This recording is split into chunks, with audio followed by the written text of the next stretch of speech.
नमस्कार, स्वागत है आपका और मैं हूं आपके साथ सपना दीपक मंतीशा। बुलेटिन का आगाज करेंगे।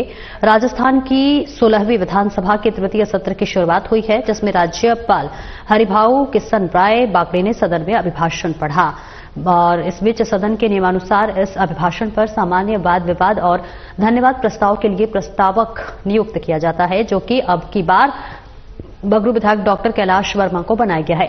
दूसरी बार बगरू से निर्वाचित हुए युवा और अनुभवी विधायक डॉक्टर कैलाश वर्मा ने सरकार और विधानसभा अध्यक्ष का आभार व्यक्त करते हुए कहा कि ये सत्र राज्य के विकास और जन कल्याण से जुड़े महत्वपूर्ण मुद्दों पर चर्चा का एक सशक्त मंच साबित होगा। उन्होंने कहा कि हम सभी विधायकगण राज्यपाल की तरफ से प्रस्तुत अभिभाषण के लिए उनके प्रति आभार व्यक्त करते हैं और इसे प्रदेश के विकास के लिए एक मार्गदर्शक दस्तावेज मानते हैं। और जयपुर से ये तस्वीरें आपको दिखा रहे हैं, जहां पर राजस्थान की 16वीं विधानसभा का तृतीय सत्र का आगाज हुआ है और राज्यपाल हरिभाऊ ने देखिए सदन में अभिभाषण भी पढ़ा और इस बीच विधायक कैलाश बने धन्यवाद प्रस्ताव भी जो है प्रस्ताव के प्रस्तावक। विभिन्न महत्वपूर्ण विषयों पर भी देखिए गहन चर्चा हुई है। दूसरी बार बगरू ने निर्वाचित हुए युवा और अनुभवी विधायक डॉक्टर कैलाश वर्मा ने सरकार और विधानसभा अध्यक्ष का आभार व्यक्त करते हुए कहा कि ये जो सत्र है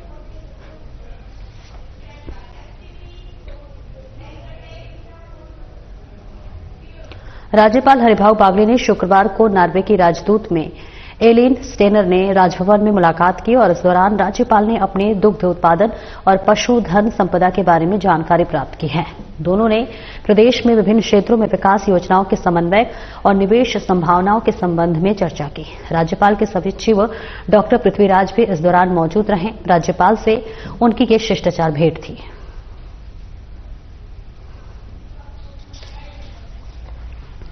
राज्यपाल हरिभाऊ बागड़े ने देखिए शुक्रवार को नॉर्वे के राजदूत में एलिन स्टेनर ने राजभवन की मुलाकात की है और इस दौरान आपको बता दें कि राज्यपाल ने उनसे दूध उत्पादन और पशुधन संपदा के बारे में जानकारी प्राप्त की है और दोनों ने प्रदेश के विभिन्न क्षेत्रों में विकास योजनाओं के समन्वय और निवेश संभावनाओं के संबंध में चर्चा की है। राज्यपाल के सचिव डॉक्टर पृथ्वीराज भी इस दौरान मौजूद रहे। राज्यपाल से उनकी ये शिष्टाचार भेंट रही है।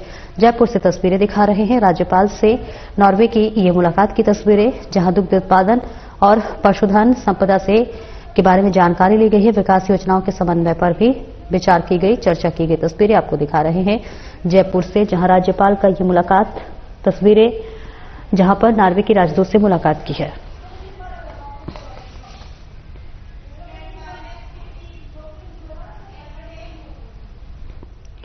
और खबर जयपुर से है, जहां सीएम भजनलाल शर्मा के राजस्थान को अग्रणी राज्य बनाने के संकल्प के तहत राज्य सरकार द्वारा 3 दिवसीय संभाग स्तरीय बजट पूर्व हितधारक परामर्श कार्यशाला का आयोजन राजस्थान इंटरनेशनल सेंटर में किया गया। कार्यशाला समन्वयक उप महानिरीक्षक पंजीयन और कलेक्टर डॉक्टर गोवर्धन लाल शर्मा ने बताया कि 27 जनवरी को उद्घाटन सत्र में उपस्थित कर्मचारी संगठनों के प्रतिनिधियों, उद्योग एवं सेवा क्षेत्र के हितधारकों, अतिरिक्त जिला कलेक्टर विनीता सिंह ने संबोधित करते हुए कहा कि विषय विशेषज्ञों से प्राप्त सुझाव को संकलित कर राज्य सरकार को आगामी वित्तीय बजट में सम्मिलित करने हेतु प्रेषित किया जाएगा। उन्होंने बताया कि द्वितीय सत्र में विभिन्न चिकित्सा पद्धतियों एवं चिकित्सा सेवाओं के पंजीकरण इत्यादि के माध्यम से मानव स्वास्थ्य व जीवन को बेहतर बनाने के विषय में महत्वपूर्ण सुझाव भी कार्यशाला में दिए गए। इस दौरान जिला कोषाधिकारी जय कौशिक, सीपीओ रामेश्वर प्रसाद मीणा आदि उपस्थित रहे।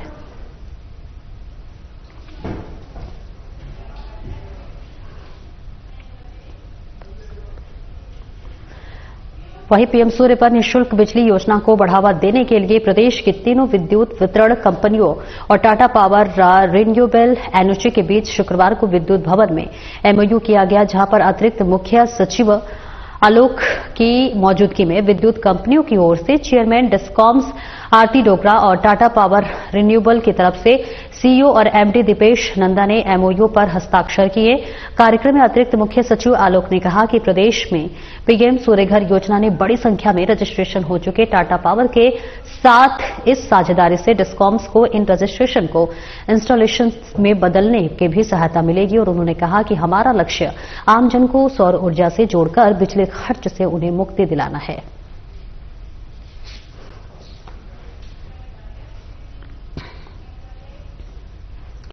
और केंद्र सरकार के निर्देशन में भारत रत्न अटल बिहारी वाजपेयी की जन्म शताब्दी कार्यक्रम आयोजन की श्रृंखला में वर्ष पर्यंत विभिन्न कार्यक्रम आयोजित किए जा रहे हैं। और वहीं राष्ट्रपिता महात्मा गांधी की पुण्यतिथि के अवसर पर महात्मा गांधी राजकीय विद्यालय गांधीनगर में भारत में सुशासन के बढ़ते अवसर चित्रकला की प्रतियोगिता का आयोजन किया गया। प्रतियोगिता में 15 राजकीय विद्यालयों के विद्यार्थियों ने भाग लिया।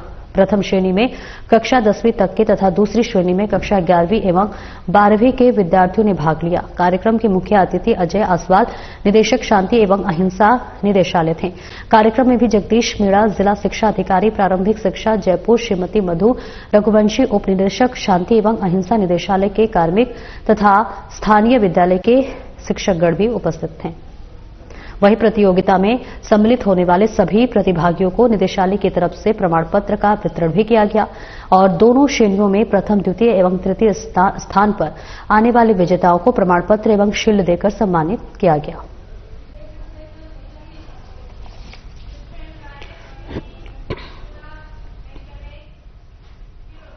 और देवली उनियारा विधानसभा उपचुनाव के मतदान के दौरान समरावता गांव के मतदान केंद्र के अंदर हुए थप्पड़कांड, उपद्रव, हिंसा से जुड़े मामले को लेकर जनसुनवाई करने के लिए अजमेर संभागीय आयुक्त महेश चंद्र शर्मा आज उनियारा पहुंचे। उनियारा एसडीएम कार्यालय में आयुक्त महेश चंद्र शर्मा ने समरावता प्रकरण से जुड़े मामले को लेकर ग्रामीणों के साथ जनसुनवाई की। मामले को लेकर मीडिया से बात करते हुए संभागीय आयुक्त महेश चंद्र शर्मा ने कहा कि जल्द प्रकरण की कंप्लीट रिपोर्ट राज्य सरकार को पेश की जाएगी। वहीं संभागीय आयुक्त की ओर से की जा रही जांच से समरावता के ग्रामीण खुश नहीं हैं। ग्रामीणों ने मामले की न्यायिक जांच कराए जाने की मांग फिर से दोहराई है। ग्राम समरावता की घटना की प्रशासनिक जांच के संबंध में आज मैंने उपखंड कार्यालय उनियारा के ऊपर कैंप किया था। वहां पे हमने अपेक्षा की थी कि वहां जो लोग अपना साक्ष्य देना चाहें, शपथ पत्र प्रस्तुत करना चाहें या कोई जानकारी देना चाहें तो आकर के मुझे दे सकते हैं। काफी शपथ पत्र वहां मुझे प्राप्त हुए हैं। गांव वालों की तरफ से भी 4-5 प्रतिनिधि मंडल ने आकर के मुझे अपनी बात कही है, अपना बयान दिया, शपथ पत्र दिए हैं। कुछ ग्रामीणों ने अपने शपथ पत्र भी दिए हैं, कुछ ने सामूहिक रूप से 7 व्यक्ति ने उपस्थित होकर के दिए हैं। तो कुछ जो वहां पे सरकारी अधिकारी कर्मचारी उस समय ड्यूटी पे थे, मतदान दल के रूप में, बीएलओ के रूप में, अध्यापक के रूप में, उन्होंने भी अपने शपथ पत्र प्रस्तुत किए हैं। तो जो भी इस प्रशासनिक जांच के संबंध में मैं यहाँ पे विजिट कर रहा हूँ, जो भी अपनी जानकारी देना चाहें, दस्तावेज पेश करना चाहें, शपथ पत्र देना चाहें, बयान देना चाहें, जिससे कि हम चाहते हैं कि इस जांच में सभी पक्षों का हम बात सुन पाए और उसके बाद एक सारगर्भित जो कंप्लीट रिपोर्ट हम राज्य सरकार को प्रस्तुत कर पाए। कब तक रिपोर्ट आ जाएगी? जैसे ही हमें एक बार सारा प्रोसेस पूरा हो जाएगा उसके बाद शीघ्र ही हम कोशिश करेंगे कि सारी रिपोर्ट कंप्लीट करके राज्य सरकार को प्रस्तुत करें। जनसुनवाई लोग नहीं पहुंच रहे थे, लेकिन आज लोग पहुंचे हैं। किस तरीके की उन्होंने मांग रखी? उस समय उस दिन नहीं आ पाए थे, तो हो सकता है टोंक मुख्यालय उनको दूर लग रहा हो या मौसम भी उस दिन बहुत ज्यादा वो था, बहुत ज्यादा ठंड थी और बारिश का भी था। आज काफी संख्या में ग्रामवासी आए थे। कुछ के प्रतिनिधि के रूप में 5-5, 7-7 थे जो उन्होंने पूरे गांव को रिप्रेजेंट किया, जिनके ऊपर हस्ताक्षर काफी लोगों के थे, सैकड़ों लोगों के थे। उन्होंने अपनी बात रखी है कि जो घटना हुई उसके संबंध में जो उनको कहना है, प्लस जो मांग कर रहे हैं कि हमें मुआवजा दिया जाए या जो घटना हुई थी उसकी जांच सही तरीके से की जाए, तो उनके पहलुओं को हम ध्यान में रखेंगे। कुछ और भी आज नगर फोर्ट से भी आज आकर के जिला प्रमुख जी की अध्यक्षता में और कुछ काफी लोगों ने, व्यापार प्रतिनिधि मंडल ने भी, नगर फोर्ट से भी आके आज लोगों ने मुझे अभ्यावेदन ज्ञापन दिया है। उनका भी जो मुख्यालय बदलने का था कि कहाँ उपखंड मुख्यालय रखा जाए, ग्राम पंचायत कचरावता, समरावता, आसपास की ग्राम पंचायत होगा, उसको लेकर के उन्होंने अपने कुछ मांग रखी है। सभी के ऊपर विचार करके सभी की बातों को समावेश करते हुए फिर एक उचित रिपोर्ट हम राज्य सरकार को भेजेंगे। वो उन्होंने अपने अगर उसमें दिया होगा मांग में, जैसा कि उन्होंने पहले भी कुछ इस तरह की बात रखी गई थी, लेकिन वो हमारी जांच के दायरे में नहीं है। क्या इंजर्ड पुलिसकर्मियों के बयान इसमें शामिल किए जाएंगे? हाँ, जो भी मेरी तरफ से ओपन मतलब वो था, हमने जो विज्ञप्ति जारी की थी उसमें किसी के लिए कोई रोक टोक नहीं है। जो भी, चाहे वो राजकीय सेवा में कोई कर्मी हो, पुलिसकर्मी हो, फोर्स के हो, मतदान दल के सदस्य हो या कोई चश्मदीद गवाह हो, ग्रामीण व्यक्ति हो, गांव के मतदाता हो, कोई भी उपस्थित होकर के मुझे अपना बयान, शपथ पत्र दे सकते हैं। ये डिपेंड करेगा कि अभी कितना और लोग बाकी हैं या कुछ लोग और अपनी बात करना चाहते हैं, उसके ऊपर हम इसका वो करेंगे। राणा अभिषेक, क्या लगता है आपको अपने संभावता का भी दौरा किया गया? ये अभी कहना प्रीमेच्योर है, जब जांच पूरी हो जाएगी उसके बाद फिर इस संबंध में उचित हो। और खबर जयपुर से है, जहां पर पंचायती राज विभाग की समीक्षा बैठक का आयोजन किया गया। बैठक को संबोधित करते हुए पंचायती राज मंत्री ने कहा कि गांव को वास्तविक रूप से स्वच्छ बनाना है। उन्होंने हर पंचायत की साफ सफाई प्रतिदिन करवाने और अधिकारियों को महीने के 4 दिन गांव में रात्रि विश्राम के निर्देश दिए। साथ ही उन्होंने कहा कि अधिकारी शाम 6 बजे से प्रातः 6 बजे तक गांव में रहकर साफ सफाई से लेकर हर व्यवस्था का जायजा लेंगे। साथ ही उन्होंने कहा कि सभी अधिकारी समय समय पर ग्राम पंचायतों में संवेदक के माध्यम से कार्रवाई की जा रही गतिविधियों का निरीक्षण करेंगे तथा पाई गई कमियों को दुरुस्त करवाएंगे। इस दौरान बैठक में ओटाराम देवासी, पंचायती राज्य मंत्री डॉक्टर जोगाराम, शासन सचिव और आयुक्त पंचायती राज विभागीय अधिकारी गढ़वा अन्य विभागों के प्रतिनिधि उपस्थित रहे।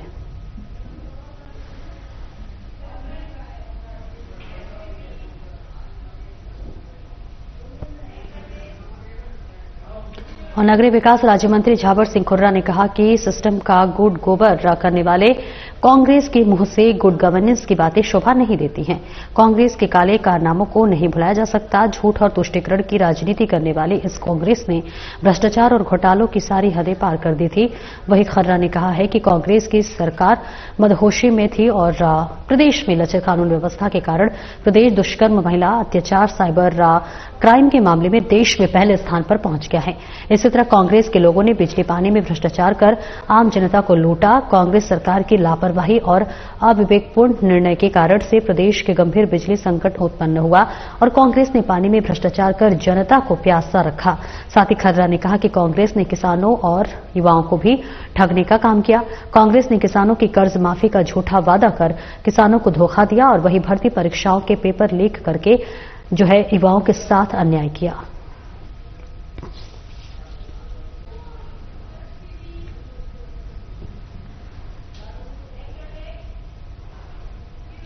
और इन दिनों अनाज मंडी में मूंगफली की भरपूर आमदनी हो रही है। सरकार को जो किसान समर्थन मूल्य पर मूंगफली तुलवा रहे हैं, उनकी मूंगफली 5 से 7 दिन तक खाली नहीं हो रही है।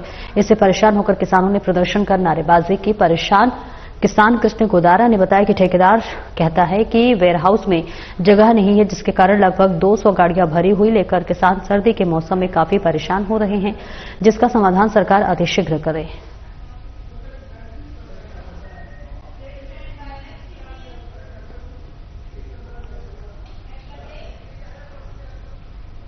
और बांसवाड़ा में आयोजित 4 दिवसीय माही महोत्सव का शानदार तरीके से समापन देर रात शहर के कुशलबाग मैदान में हुआ। महोत्सव के तहत 4 दिनों तक शहर में मुख्य स्थानों पर विभिन्न कार्यक्रम और प्रतियोगिताएं का आयोजन हुआ, जिसमें शहरवासियों ने बढ़ चढ़कर भाग लिया। और वहीं महोत्सव के आखिरी दिन शहर के कुशलबाग मैदान में बॉलीवुड नाइट का आयोजन हुआ, जिसमें गायक सलमान अली ने अपनी प्रस्तुति दी, जिसका शहरवासियों ने जमकर आनंद लिया। और इसके अलावा जिले में पहली बार ड्रोन शो का आयोजन किया गया, जिसमें करीब 350 ड्रोन से आसमान में मानगढ़ धाम, माही बांध, राम मंदिर, भगवान राम सहित कई आकृति बनाई गई। वहीं समारोह के अंत में विभिन्न प्रतियोगिताओं में विजेताओं को पुरस्कृत किया गया।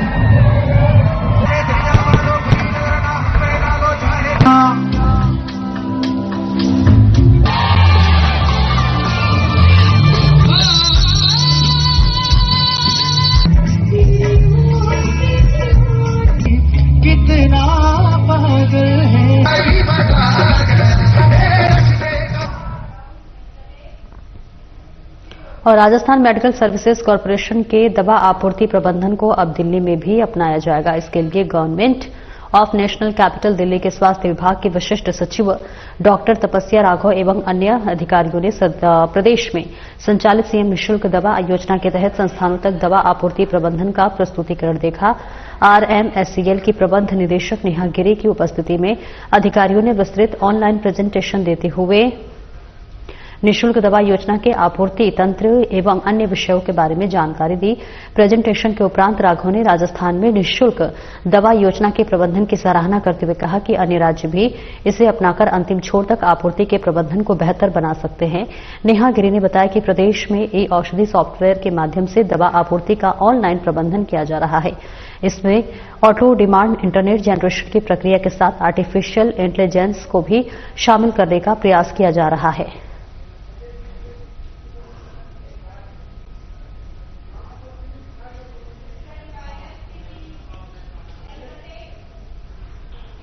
और वहीं राष्ट्रपिता महात्मा गांधी का पुण्यतिथि के अवसर पर गुरुवार को दौसा के जिला कलेक्ट्रेट प्रांगण में शहीद दिवस मनाया गया। जिला कलेक्टर देवेंद्र कुमार ने राष्ट्रपिता महात्मा गांधी की तस्वीर पर पुष्प अर्पित कर श्रद्धांजलि दी। सभी अधिकारी कर्मचारियों ने राष्ट्रपिता और अन्य शहीदों की स्मृति में 2 मिनट का मौन धारण कर उन्हें श्रद्धांजलि अर्पित की।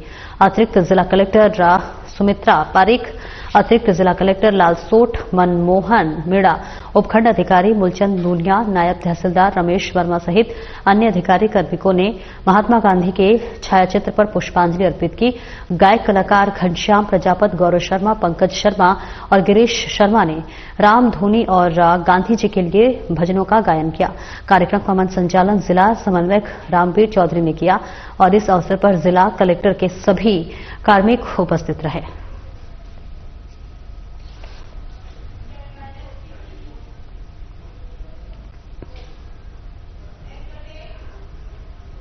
और चिकित्सा एवं स्वास्थ्य विभाग की ओर से प्रदेश भर में 30 जनवरी 2025 से 13 फरवरी 2025 तक स्पर्श कुष्ठ जागरूकता अभियान संचालित किया जा रहा है। इसका शुभारंभ कुष्ठ दिवस से अभियान से किया गया और इस अभियान में है जिला ब्लॉक एवं पंचायत स्तर तक कुष्ठ रोग निवारण के लिए विभिन्न गतिविधियां आयोजित की जाएंगी।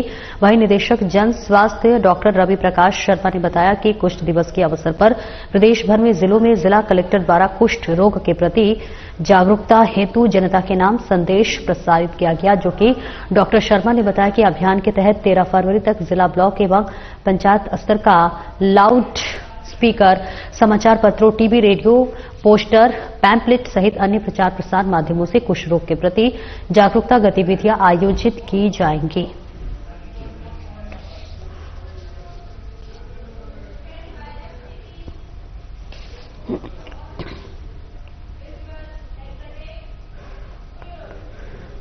कारागार विभाग ने फिनोलेक्स इंडस्ट्रीज लिमिटेड और CSR partner Mukul Madhav foundation Pune के सहयोग से विशिष्ट केंद्रीय कारागृहशाला आवास में 2 पुराने कुओं का जीर्णोद्धार करवाया है। बता दें, कारागार रेंज जयपुर की उप महानिरीक्षक मोनिका अग्रवाल ने पुनरुद्धार किए गए कुओं का लोकार्पण किया और उप महानिरीक्षक मोनिका अग्रवाल ने बतौर मुख्य अतिथि कार्यक्रम को संबोधित करते हुए कहा कि यदि इसी प्रकार समाजसेवी संस्थाएं कारागृह की व्यवस्थाओं के सुधार के लिए आगे आएंगी तो कारागृह की व्यवस्थाएं और अधिक सुदृढ़ और सुचारू हो सकेंगे। उन्होंने इस पुनीत कार्य के लिए फिनोलेक्स इंडस्ट्रीज लिमिटेड और CSR partner Mukul Madhav foundation का आभार व्यक्त किया।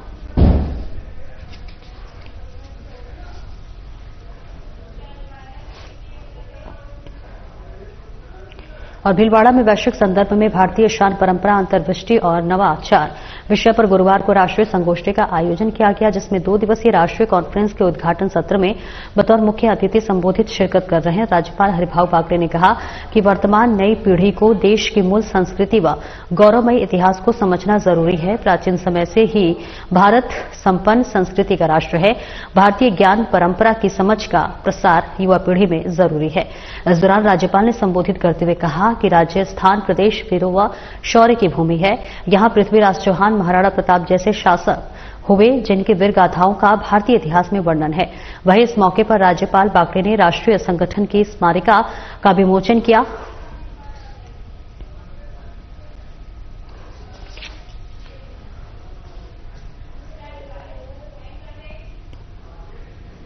और स्वामी केशवानंद राजस्थान कृषि विश्वविद्यालय का 21वीं दीक्षांत समारोह 25 फरवरी को विश्वविद्यालय परिसर स्थित विद्या मंडल सभागार में आयोजित किया जाएगा। समारोह के मुख्य अतिथि राज्यपाल एवं कुलाधिपति हरिभाऊ बागड़े होंगे। विशिष्ट अतिथि कृषि मंत्री डॉक्टर किरोड़ी लाल मीणा और महाराणा प्रताप कृषि एवं प्रौद्योगिकी विश्वविद्यालय उदयपुर एवं कर्ण नरेंद्र कृषि विश्वविद्यालय जोबनेर के पूर्व कुलपति डॉक्टर नरेंद्र सिंह राठौर होंगे। दीक्षांत अतिथि भारतीय कृषि अनुसंधान परिषद नई दिल्ली के पूर्व महानिदेशक एवं कृषि अनुसंधान व शिक्षा विभाग के पूर्व सचिव डॉक्टर मंगला राय होंगे। दीक्षांत समारोह की तैयारियों को लेकर बनाई गई विभिन्न समितियों के पदाधिकारियों की कुलपति डॉक्टर अरुण कुमार ने बैठक लेकर संबंधित अधिकारियों को समारोह के सफल आयोजन को लेकर दिशा निर्देश प्रदान किए, साथ ही उत्तरदायित्वों के समय पर पूर्ण करने के निर्देश दिए हैं।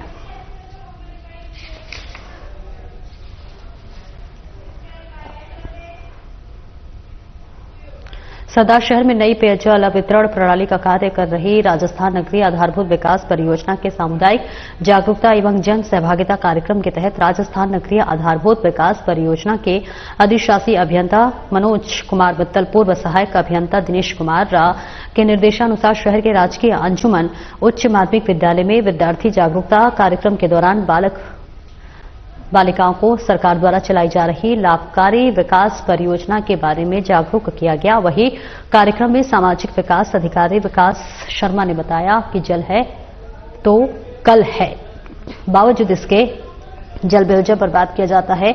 हमें ये नहीं भूलना चाहिए कि जल संकट का समाधान जल के संरक्षण से ही है। जल के बिना सुनहरे कल की कल्पना नहीं की जा सकती है।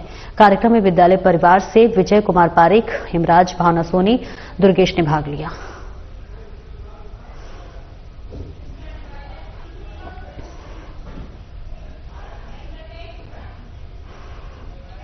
और Rajasthan medical services corporation limited की प्रबंध निदेशक नेहा गिरी ने स्वास्थ्य भवन में निर्माणाधीन आरएमएससी के नए भवन में चल रहे निर्माण कार्यों का निरीक्षण कर आवश्यक दिशा निर्देश दिए। उन्होंने निर्माण कार्यों की गुणवत्ता का विशेष ध्यान रखते हुए कार्य शीघ्र पूर्ण करने के निर्देश दिए और इस दौरान निर्माणाधीन नए भवन के सभी कमरों में जाकर वहां चल रहे कार्यों को देखा। उन्होंने सभा कक्ष के साउंड प्रूफ बनाने एवं सभी कमरों में बिजली, पानी एवं इंटरनेट आदि की फिटिंग गुणवत्तापूर्ण तरीके से करने के निर्देश भी दिए हैं। उन्होंने इस भवन में आगजनी आदि की घटना से बचाव के लिए तैयार किए गए फायर फाइटिंग सिस्टम के बारे में भी जानकारी ली है।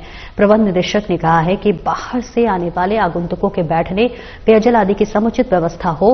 निरीक्षण के दौरान अधीक्षण, अभियंता एवं संबंधित अधिकारीगण उपस्थित थे।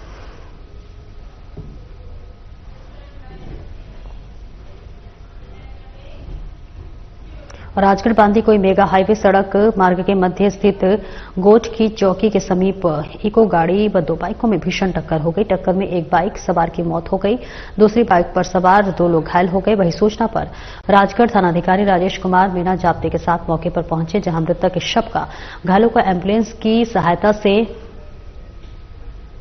राजगढ़ सीएसटी पहुंचाया गया। वहीं मृतक नेतराम मीना के शव को पोस्टमार्टम के लिए राजगढ़ सीएचसी की मोर्चरी में रखवा दिया गया है। बता दें कि मृतक नेताराम मीना छत्तीसगढ़ में सीआरपीएफ की बटालियन 222 में हेड कांस्टेबल के पद पर पदस्थ था।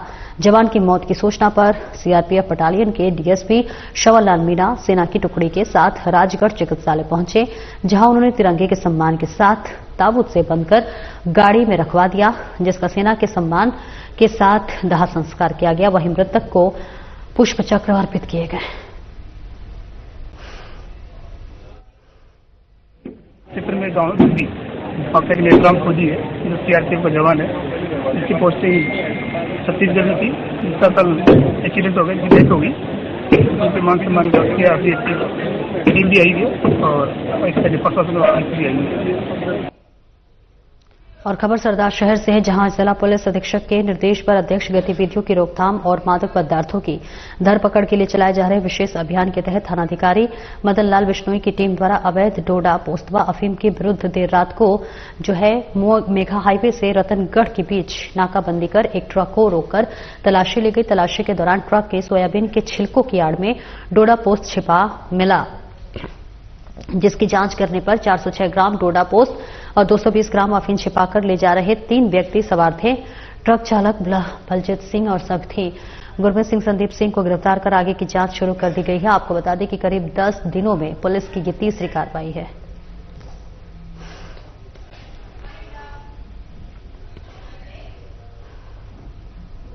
फिलहाल इस बुलेटिन में इतना ही। नमस्कार।